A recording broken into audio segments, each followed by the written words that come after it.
कहो बेटा बालक, सुबह से कथा सुन रहे यार, किसी के साथ बच्चा आया है, सुबह 5 बजे से ये बच्चा है, शायद मैं जानता हूँ, जिनके भी साथ आया होगा जी। हाँ, बहुत ही सुंदर। अच्छा, बात को भी ध्यान से सुन रहे हैं, ऐसा नहीं है। तो मेरी दृष्टि कितनी है, मैं बड़ों की तरफ नहीं देखता हूँ, मैं उनकी तरफ भी देखता हूँ जो अबोध है, जो है ना। आज उनकी उम्र देखिए, लेकिन उनका कथा में इतनी देर तक बैठना माने जी हमको संदेश देता है कि इनके अंदर धर्म का अंकुर है। हाँ, जो बेटी भी बैठी है, चश्मा लगाए बेटी है, ये भी आज कथा को ध्यान से सुन रही है। आप सभी सुन रहे हैं। आपकी तरफ मैं यूं नहीं देखता हूँ कि मेरी आंखें खराब है इसलिए मैं देखता हूँ।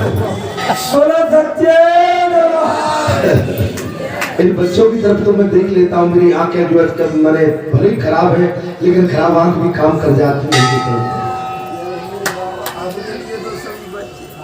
अर्थात गजासुर बोला, महाराज बोले दिगंबर, यदि आप प्रसन्न हो तो मेरे इस चमड़े को वस्त्र के स्थान पर धारण कर दो।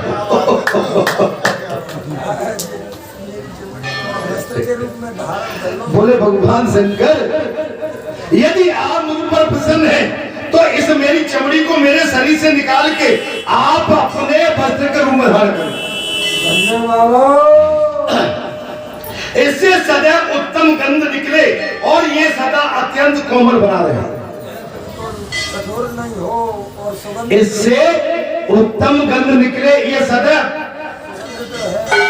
कोमल बनी रहे, सुगंधित रहे। इसमें कभी किसी प्रकार की मैल न बैठे और ये आपके अंग में मान आभूषण की भांति सुशोभित हो। मेरी चमड़ी को वस्त्र बना, मैल न चले। तपोधनों की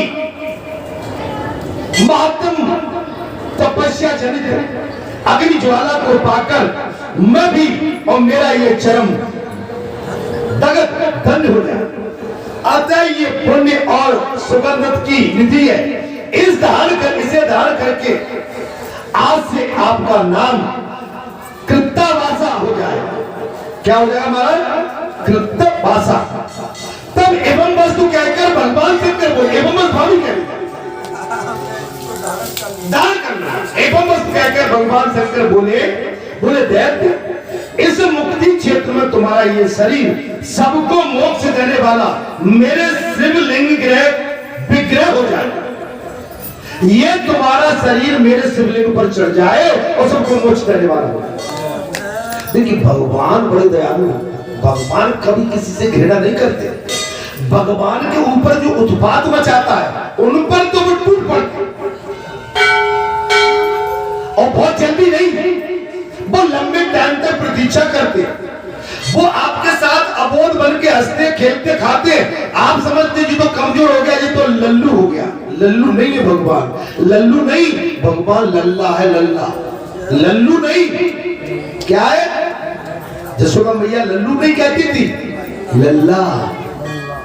सच्चे भगवान लल्लू नहीं है, भगवान लल्ला है।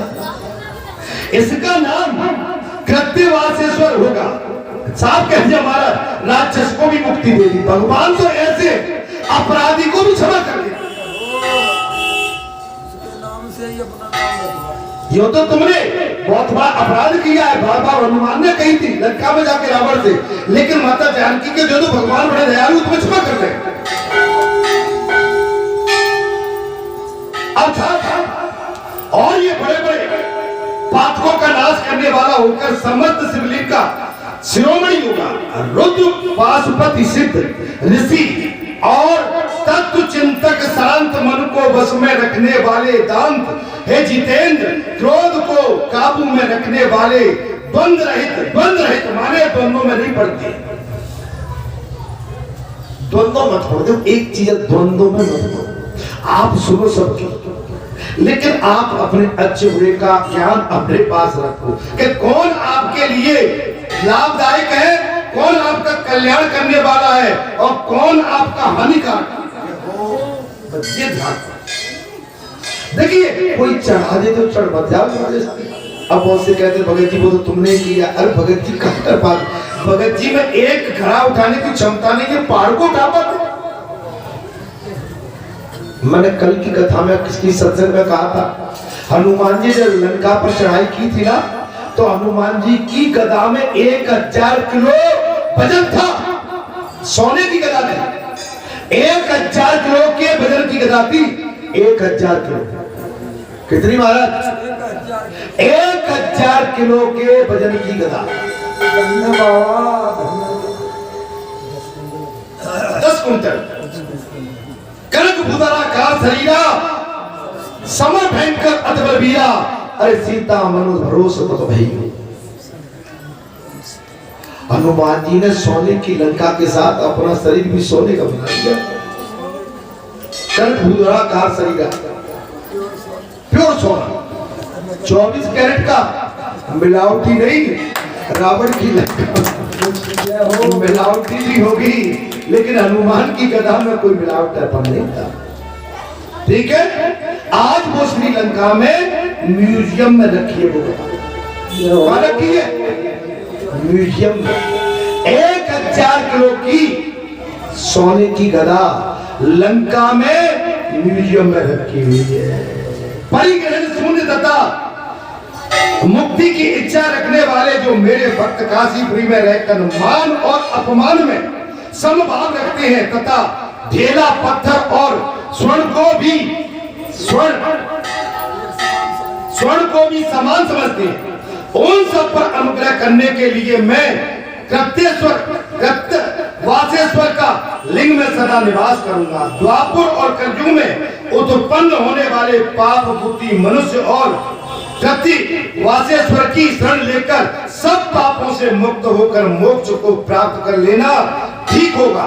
ठीक उसी तरह जैसे पुण्य आत्मा पुरुष प्राप्त करते हैं जो माघ फागुन कृष्ण चतुर्दशी और शिवरात्रि को उपवास पूर्वक वासेश्वर की पूजा करते हुए रात में जागरण करता है, वो परम गति को प्राप्त आशीर्वाद बेटा, वो परम गति को प्राप्त। अच्छा, ईश्वर की दीना बड़ी अपरंपार है। भगवान तुम सोच तो लो कि तुमको क्या चाहिए, तत्काल देगा पक्के मन से, पक्के मन से। मैं आपसे अनुरोध करता हूं, ईश्वर बड़े दयालु है। अच्छा, एक बात और सुनो, मैं एक चीज कहता हूं, जैसे आज जी है, जी मेरे लिए कोई अपवाद विवाद नहीं रखते, मेरी बात को सुन लेना। जी बैठे मेरे लिए अपवाद विवाद नहीं, लेकिन मैं इनके लिए अपवाद विवाद करूंगा तो मैं मारा जाऊंगा। माने मुझे किसी को कहने की इनको भी जरूरत नहीं है, जो स्वयं वो सब देख रहे हैं कि मेरे भक्त को अगर आपने कहीं से भी टच किया तो मैं तुम्हें कहीं न कहीं प्रयास कर दूंगा, सावधान रहेगा।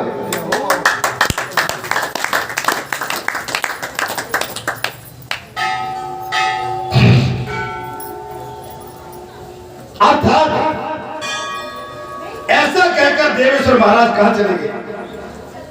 ऐसा कहकर देवेश्वर शिव ने गजासुर के उस महान चरम को लेकर अपने ऊपर उड़ लिया। देख ली, माने राक्षस के शरीर के चमड़ी को अपने ऊपर उड़ लिया। कुंभज जिस दिन कार्तिकेय भगवान कहते हैं अगस्त ऋषि, जिस दिन दिगंबर देव ने कृतिवासा नाम धारण किया, उस दिन बड़ा भारी उत्सव हुआ। मंगलहारी नाचे गाए धाम किए। जहां पृथ्वी पर त्रिशूल गाड़कर उस दैत्य को छत्र के समान धारण किया था, वहां उस शूल को उखाड़ने से एक बड़ा भारी कुंड भी बन गया था। भोले बाबा ने उखाड़ा, वहां कुंड बन गया। उस कुंड में स्नान और पितरों का तर्पण करके कृतवासेश्वर का दर्शन करने वाला मनुष्य कृतार्थ हो जाता है। अगस्त ऋषि बोले, कृतवासेश्वर का समीप वो कुंड लोक में हंसी तीर्थ के नाम से प्रसिद्ध हो गया। इस तीर्थ के सब ओर मुनियों द्वारा स्थापित 10,200 शिवलिंग है। 10,200 शिवलिंग, और जिनमें कल्याण जिसमें कल्याणेश्वर और प्रथम और चवनेश्वर अंत में, और इसमें से एक शिवलिंग भी अपनी पूजा की जाने पर समस्त काशीवासी मनुष्यों को सिद्धि देने वाला है कि श्रीमन नारायण नारायण नारायण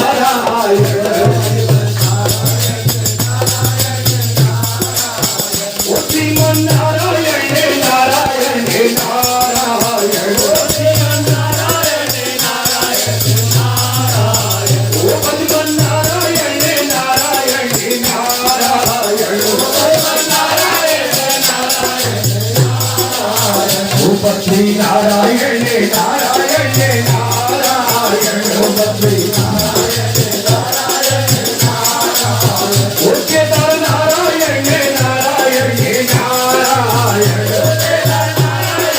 नारायण नारायण कैलाश नारायण नारायण नारायण कैलाश नारायण नारायण नारायण भगवान नारायण नारायण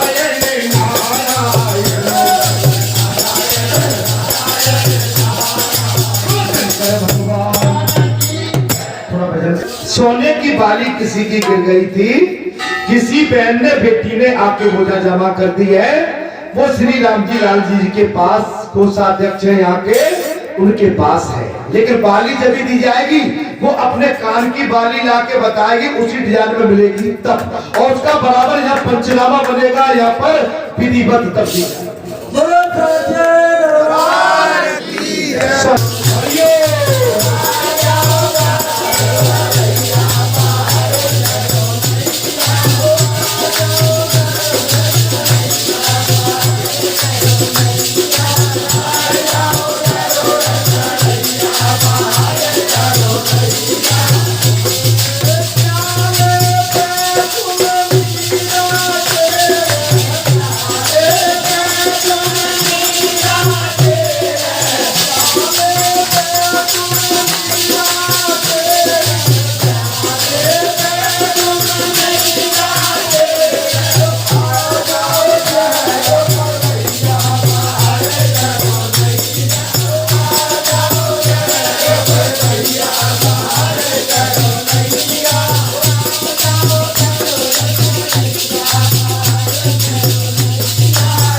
बहुत ही सुंदर कथाएं भगवान की अनंत है, और भगवान के भक्त भी अनंत है।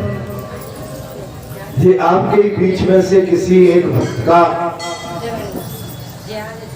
वो बच्चा जो शनिवार को आता है यहाँ, सत्यन सिंह का बच्चा, नाम तो मैं उसका नहीं जान पा रहा हूँ, क्या नाम है उसका, नाम नहीं लिखा, श्याम नाम नहीं लिखा उसने, पूरा सब कुछ लिखा है, लेकिन मैं देख रहा था कि कहीं उसने शायद अपना नाम लिखा होगा इस पत्र। देखिए उसका भाव, पहले तो ये उसने सीताराम सीताराम श्री गणेशाय नमः माने, उसने ये दादाजी कृपया मेरा पत्र स्वीकार करें। अब दादाजी क्यों बोला, इसका भी एक मेरे पास राज है। वो हमेशा बच्चा आता है शनिवार को, आपने देखा होगा, मुझसे भगत जी कहता था, तुमने बेटा तुम्हारे मुंह से मुझे भगत जी अच्छा नहीं लगता, तुम मुझसे दादाजी कहा बोलो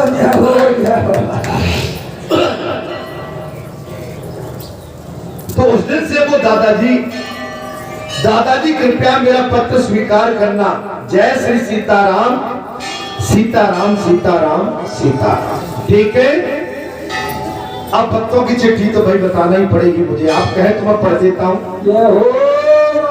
उसने जो भाव लिखे हैं वो भाव में आपके सामने। विद्यार्थी है, अच्छा होशियार है, पढ़ने में इंटेलिजेंट है। कोटा में गया था पढ़ने के लिए, लेकिन उसका मन नहीं लगा हुआ। लौट के ही ग्वालियर में तैयारी कर रहा है। मुझसे बोला था दादाजी बैंक में, आरबीआई बैंक में मैंने फॉर्म डाल दिया है, अगर मैं उसमें प्रयास करूं तो मैं निकल जाऊंगा, मेरी आशीर्वाद है, प्रयास करिए। उसने लिखा है श्री गणेशाय नमः, श्री सरस्वताय नमः। जय सीताराम दादाजी, आपके चरणों में कोटि कोटि प्रणाम। आपके चरणों की रज को अपने मस्तक पर धारण करता हूं दादाजी, नमः। दादाजी आज आपके लिए कुछ लिखने की इच्छा हो गई। जय हो। उसके अंदर भाव जागृत हुआ। कृपया आप अनुमति दीजिए, मुझे कुछ लिखने का जानकारी तो नहीं है, पर दादाजी अब मैं अपने हाथ से कुछ लिख रहा हूं। उस बालक ने इस बात में, जय श्री राम दादाजी, आपका स्वरूप तो स्वयं बालाजी बाबा जैसा है। बोलो साचे आपके दर्शन मात्र से ही मेरे रोम रोम और हृदय प्रफुल्लित हो जाता है और मन को अपार शांति मिलती है। दादाजी आपके वचन, भक्ति और भाव को व्यक्त करने के लिए तो मेरे पास कोई शब्द भी नहीं है। दादाजी मैं तो आपसे बहुत बहुत प्रेम करता हूं। धन्य बाबा। वो बात अलग कह रहा है। दादाजी मैं आपसे बहुत बहुत प्रेम करता हूं और सब लोग ही आपसे बहुत प्रेम करते हैं, और जितने भी भक्त मंडल है वो सभी आपसे प्रेम करते। दादाजी आपका प्रेम तो और हम सब पर दया पाने के बाद भी इस संसार से कुछ भी और नहीं चाहिए, आपकी दया चाहिए।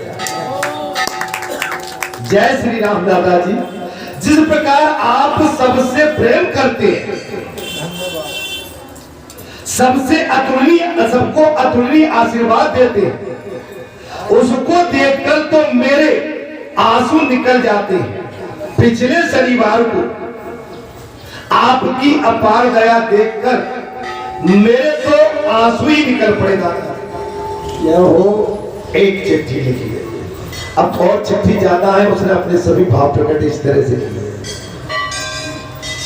और आप अपने दुख को छुपा लेते हैं, वो तो अमृत से भी अमूल्य है, सबको सुख देते हैं। और सदा ही दादाजी आपने मुझे बहुत बार मेरे जीवन में सही दिशा दिखाई है।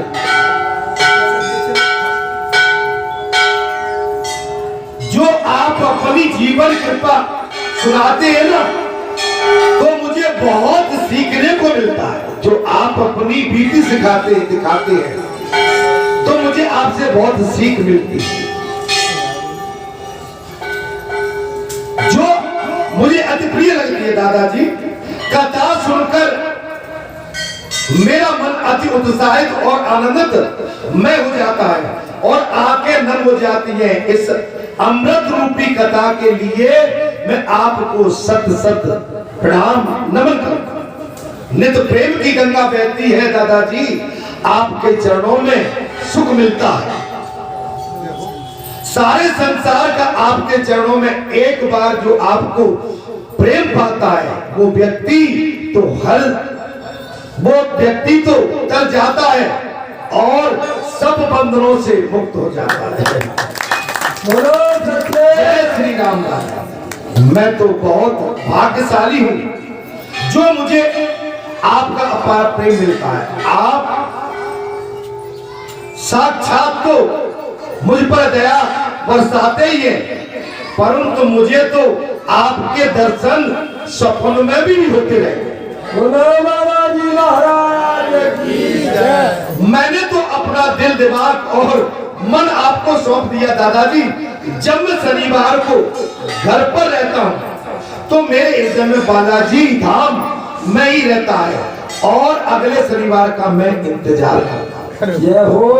मैंने उसने ये अपनी बीती अपने भाव प्रकट किए और जय श्री राम दादाजी, आपको बहुत बहुत धन्यवाद। मुझे आपके कारण बालाजी बाबा की भक्ति का जो आनंद प्राप्त होता है दादाजी, मैं आपसे प्रार्थना करता हूं कि आप मुझे अपने पास रखने का समय दीजिए और पहले मैं अपने घर के अंदर, वैसे तो मैं योग्य आपके लायक नहीं हूं, परंतु हृदय का भाव दादाजी मुझे तो आप अपना शिष्य बना लीजिए। बोलो सच्चे दरबार की जय। दादाजी आपकी कृपा से बालाजी धाम ग्राम बरेटा बहुत सुंदर स्थान हो गया।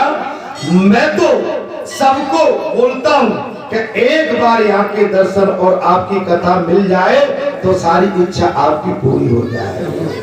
ठीक है, वही भाव उसने बार बार सभी भाव बार बार, ठीक है। आपके हृदय में बसते हैं सिया राम और प्यारे प्यारे भगत जी, हम सबके आप रखवाले हैं। भगत जी शब्द उसने यहाँ संबोधित कर दिया। आपकी चरण महासुखदाई, आपकी महिमा अपार। मेरे प्यारे प्यारे दादाजी, मेरे लिए प्रिय दादाजी, सबके प्रिय भगत जी एवं स्वामी जी, आपकी लीला का न पाया कोई पार, जे उसके भाव। महाराज जी ये तो कल महाराज जी आपकी संसारी बात करो तो बड़ी बच्ची कि अपने मोबाइल में आपकी कथा बताए तो वो कही पापा किसी ने भगवान दे देवाने चाहे जिन्हें देखो, हमें तो ऐसा लगती है कि भगवान के रूप में ही भगती है। महाराज जी आपके लिए ऐसे भाव है। वो भाई भाव आपके होना अच्छी बात है, लेकिन मैं चूंकि न तो वो भगवान हूँ न वो भगत हूँ, बस आपका सेवक हूँ, मैं इतना जानता हूँ। नहीं, ये चूंकि उसके भाव अगर मैं ये नहीं बोलता तो मैंने आपको ये बता, एक अभी छोटी सी आयु का बच्चा, और देखिए सत्संग में आने के बाद उसमें परिवर्तन देखिए। अच्छा, उसकी लिपिबद्धता देखिए, उसने लिखा है लेकिन लिख लिख के वो परिपक्व हो जाएगा। उसने अपने भाव इस पत्र में प्रकट किया। मेरा उसको अखंड आशीर्वाद, अखंड आशीर्वाद। उसकी बुद्धि विवेक खूब जागृत हो और वो अच्छे से अच्छे पद पर पहुंचे। पहले ये रास्ता तो उसके लिए देर में आएगा, लेकिन पहले वो संसार का निर्वहन करे।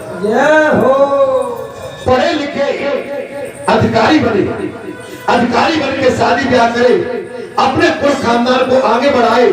जैसे मैं सब छोड़ के अब आ गया हूं वैसे वो आ जाए। बहुत अच्छी बात है। जब इस तरह के नवयुवक बच्चे, जब इस तरह की धारणा बनने लगती है तो समझ लो कि उनके अंदर धर्म का अंकुर पड़ गया, भक्ति का अंकुर पड़ गया। और भक्ति मोल नहीं मिलती है, भक्ति तो भगवान से और आपके सत्कर्मों से, पूर्व जन्म के प्रारब्ध से प्राप्त होती है। अर्थात कथा में महाराज यही चल रहा था, तब महादेव जी ने लीला पूर्वक गजासुर के चरम को ओढ़ लिया था। भगवान ने एक राक्षस के शरीर के चमड़ी को ओढ़ लिया।